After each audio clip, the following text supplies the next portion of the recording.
Hello বন্ধুরা, কেমন আছো সবাই? আশা করি সবাই ভালোই আছো। দিদি রান্নাঘর ব্লগ চ্যানেলে তোমাদের সবাইকে স্বাগত। গতকাল তো দীপ পূজা হয়েছে, আর আজ একদিনে কাজ দেখো অনেকটাই কিন্তু এগিয়ে গেছে। কলমের জন্য গর্ত করাও হয়ে গেল। কলমের জন্য যে গর্ত করা হলো সেখানে প্রথমে হচ্ছে ঢালাই করা হলো, তারপরে জাল পাতা হলো লোহার আর কি, তারপরে আবার ঢালাই দিয়ে দেখো কলম তোলাও শুরু হয়ে গেল। যে মিস্ত্রি হচ্ছে আমাদের বাড়িতে কাজ করছে, মিস্ত্রি কিন্তু দারুণ ভালো কাজ করে, কাজে কোনো আলসামি নেই, একদম যেই কথা সেই কাজ। সেই হিসেবে কিন্তু কাজ তত্তর করে এগিয়ে যাচ্ছে। লেবার মিস্ত্রি যারা আছে সবাই কিন্তু নিজের দায়িত্ব সহকারে এবং যত্ন সহকারে কাজটাকে ভালোবেসে করছে। কোনো জিনিস এদিক ওদিক হচ্ছে না, কোনো জিনিস হচ্ছে ওরা ফেলেও রাখছে না, নষ্টও করছে না। মোট কথা একদম সুষ্ঠুভাবে সম্পূর্ণ করছে এই মিস্ত্রি দাদা।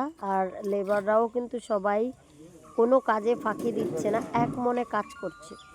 তো বন্ধুরা, পুরো কাজটা তোমাদের দেখাবো কেমনভাবে করছে। তোমাদের যদি ভালো লাগে কাজটা দেখে, তো তোমরা অবশ্যই কিন্তু এই মিস্ত্রি দাদাকে কন্ট্যাক্ট করতে পারো, কমেন্টে জানাবে। তোমরা যদি তোমাদেরও নতুন বাড়ি ঘরের কাজ করাতে চাও এই মিস্ত্রি দ্বারা, তো অবশ্যই কমেন্টে জানিও, কন্ট্যাক্ট নাম্বার তোমরা পেয়ে যাবে।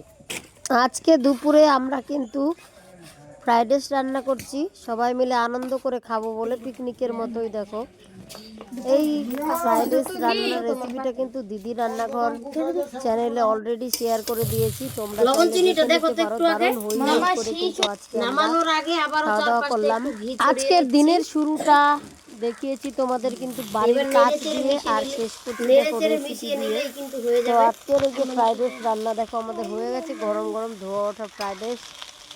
তো ফ্রাইড রাইসটা রান্না করার পরে এত সুন্দর গন্ধ বেরিয়েছিল যে তরকারি রান্না করার কেউ আর অপেক্ষা রাখেনি, সবাই দেখো থালা নিয়ে বসে আছে কে কখন খাবে বলে। দেখো তো লবণ চিনির পরিমাণটা কি কইছে, কি খুলছো কড়াই হয়েছে, আরো 2 কড়াই কিন্তু একই ভাবে তৈরি করবো। মাংস বলে একলাই হাফ ছেলে খালি লবণ মিষ্টি সব 1 কড়াই হয়ে গেছে, আরো 2 কড়াই একইভাবে কিন্তু ফ্রাই করে নেব।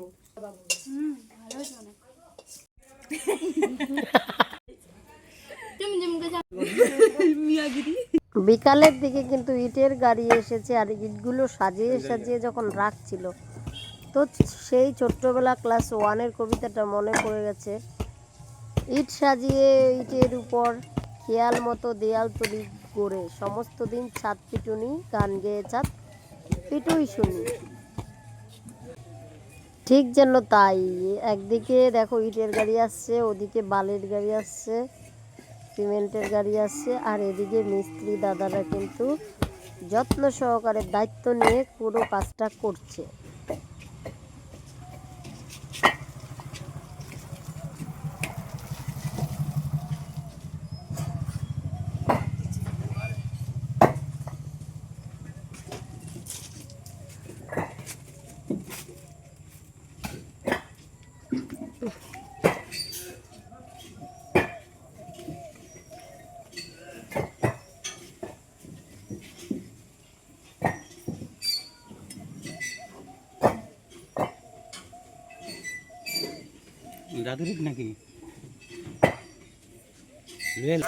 ইনি হচ্ছেন মেন মিস্ত্রি, ইনি হচ্ছে পুরো কাজটা করার কন্ট্রাক্ট নিয়েছে, নাম হচ্ছে সাধন দাস।